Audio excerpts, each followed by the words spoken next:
Okay, guys, so we're going to pick up where we left off, maybe slightly before we left off for third period.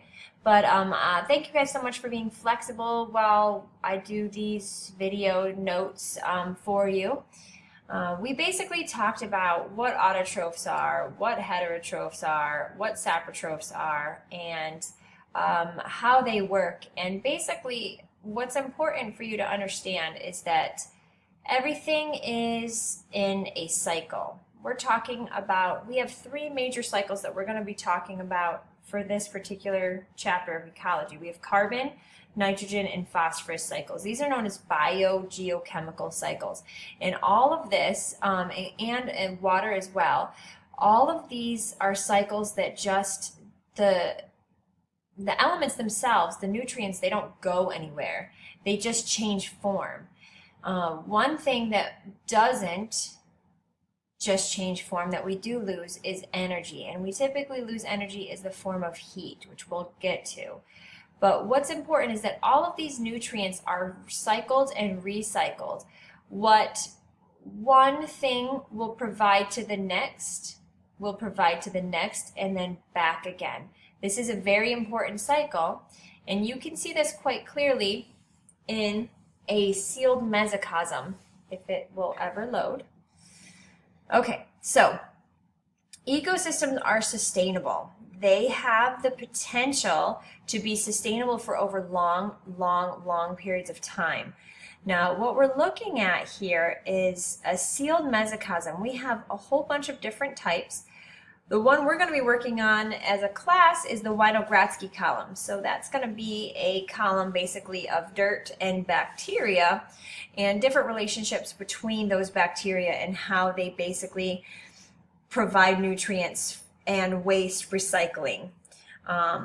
One thing they all have in common, whether it's a big, giant, sealed mesocosm filled with plants or one that's just mud and dirt and bacteria, they all have a continuous energy availability through the sun.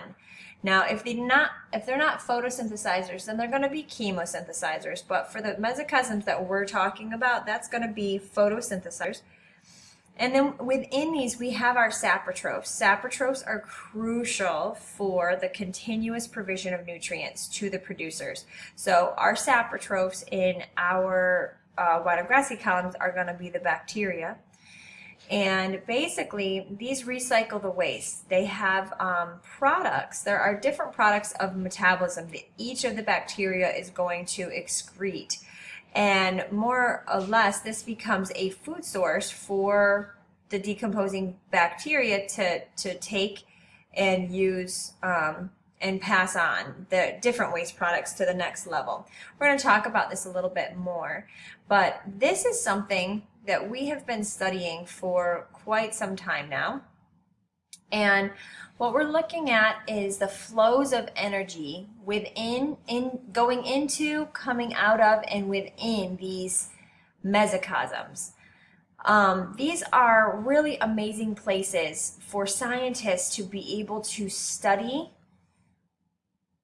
Earth and its functions and factors and control the factors. Unlike in nature where most of things are completely uncontrollable, this is very difficult often in the nature to control meaningful data. But mesocosms are a great place for us to be able to look at, study, and observe. Now, I told you already, you're going to be building your own mesocosm. This is a prescribed lab. This is something that we have to do. And the reason why we're so concerned about it right now as we speak, there is a major hunt in the process to find another biosphere, another planet that can support life. Now, there's a possibility that that life is going to have to exist within a mesocosm. Let me show you some examples of some mesocosms that we have had in the past. There is a place in Arizona called the Biosphere. Here's a good image of it right here. Now, the Biosphere was built in the 90s. It was created to basically see if we could have a self-sustaining completely sealed world where we could live. Now, amazingly enough, within this biosphere, there was all of these different areas of living. So we had an entire tropical rainforest. They had an ocean, savanna. They had living areas, so living and coastal fog deserts. They had the technosphere and habitat. There's different kitchens. And I'm just going to kind of scroll through. While I talk, you can get some images of what these amazing different habitats and ecosystems looked like within the biosphere. So let me tell you the story of how this went. So this was basically funded by a billionaire who was not a scientist but was really interested in the topic. And the first phase of the biosphere was to have a small subunit of people, volunteers, come and live in the biosphere for 2 years. That was the goal, 2 years. I think there was between 9 and 12, I can't remember exactly how many people volunteered to basically go into this biosphere for 2 years, and they could not come out. Now, pretty much initially, within about 2 days of being sealed up, they started to encounter some massive problems. The biggest one is they started to run out of oxygen. This was a problem. So almost immediately, they actually had to open up the vents into the outside world. So almost immediately, the experiment was a failure because it was open. It was no longer completely sealed. Now, additionally, despite the fact that there was a lot of science involved, very few of them actually took daily logs to discuss the problems that they were experiencing. Because of this, we don't really know exactly what happened.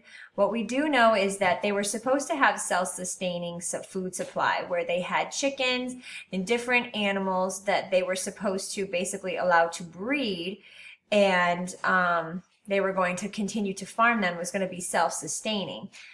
More or less within a few months, all of the chickens had been consumed for food and there were none left. Additionally, there were some major arguments about how things should be run.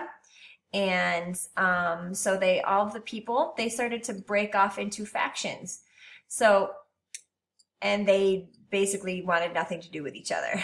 Long story short, they made some massive changes. And people have not stayed in here long-term since this epic failure, but they have been able to use these biospheres to basically explore these environments and see what will happen. Is it possible to live in a sealed mesocosm? Could we build something like this on another planet to allow us to survive? Additionally, if you're interested in this topic, this is a major career field that is in existence now. Because we don't know what's possible, because we need to know if it's possible to live in these sealed environments, there is some amazing companies out there devoted to just this one particular topic, looking at macrocosms, mesocosms, and microcosms. Is it possible to have self-sustaining environments where everything can survive without our planet? Okay, so I would like for you to please answer me this question. What limiting factors affect the distribution of a species? Take a few minutes and tell me, how are animals, not just animals, but plants as well, plants and animals distributed? What limiting factors cause this distribution? Okay, let's take a look. So basically, abiotic, we talked about it today. Abiotic is anything that was non-living and never was living. So not something that's dead, but just non-living. Things like wind, fire, light, temperature, pH, salinity, wave action. All of these things and so many more are just some examples of abiotic factors that's going to affect the distribution of plant and animal species. Now we're talking about biotic factors, humans are a major biotic factor that affect the distribution of plants and animals. Competitors, predators, parasites, any of these living or biotic factors could affect where they live. Now, if you look carefully at morphological, physiological, and behavioral characteristics, you can look at specific animals and plants and notice how they're adapted for survival. Now, we're going to talk about this a lot more when we get to evolution, but polar bears, for example, some of you might know, some of you may not know that the polar bear, their fur is actually not white, it is clear. The follicles themselves have no color, and their skin is black. This allows them to absorb more sun, which allows them to live in these really cold climates. This is an adaptation where the abiotic factors that would affect their distribution, like temperature, they're able to evolve and morphologically and physiologically change to adapt to that environment. Now, if we're looking at this slide, we have these just basic factors, a simple table showing the factors that affect the distribution of the species. So if we're looking at plants, you can see that plants are affected quite a lot by the abiotic factors: temperature, water, light, soil pH, soil salinity, mineral and nutrient availability. Animals are affected more by biotic factors, so breeding sites, food supply, and territory, for example. Now, when it comes to ecology, you always want to have examples in your back pocket. When you're answering any question, let's say it's a 4-mark question and you can come up with 3 things to talk about, the 4th one you're missing is going to be an example. So I'm going to list some of the cooler examples that you could answer. If you're asked a question for basically describing the distribution of species and how they're affected by limiting factors, you can talk about the abiotic and biotic factors. And then if you provide an example to support that, that's going to really show the moderator that you know what you're talking about. So some examples of low temperature. These are some of my favorite examples. So there are the woody species of plants, like oak and maple trees that live in the north. They actually make an antifreeze protein, which essentially prevents ice crystals from forming inside the cells when it's really, really cold. Now, you guys may not know what antifreeze is, but people put antifreeze in their windshield washer fluid in the north to keep their windshield from freezing when it's really cold. Well, we've been able to get this idea basically from these plants that allow these species to survive in negative 40 degrees Celsius. Without this ability, the tree would essentially die because the phloem itself the food source of these plants would perish in that cold temperature.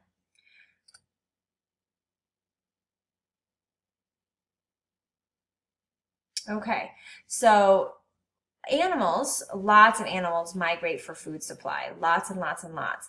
One of my favorite examples is one that I just saw this past Christmas, which was the southern right whales. They migrate from Antarctica, where they feed, okay, they eat in Antarctica, and they migrate all the way up to the temperate areas off the coast of Chile and Argentina. They're also in South Africa, Australia, New Zealand, Hawaii, and basically they're covering a huge distance both directions. They migrate basically for breeding grounds, so to reproduce and to breed in these areas. They don't want their babies born in these really, really cold temperatures, so they go to the more moderate coast and they either birth or breed while there. Now, what's amazing is that the mothers, they don't eat at all from the point where they leave Antarctica, travel to where these moderate temperatures are, have their baby, nurse their babies for months, and then return. Finally, when they return back to Antarctica, they're able to eat again. And that is just amazingly adapted to be able to withstand that much physical strain. They don't really eat for a year. That is a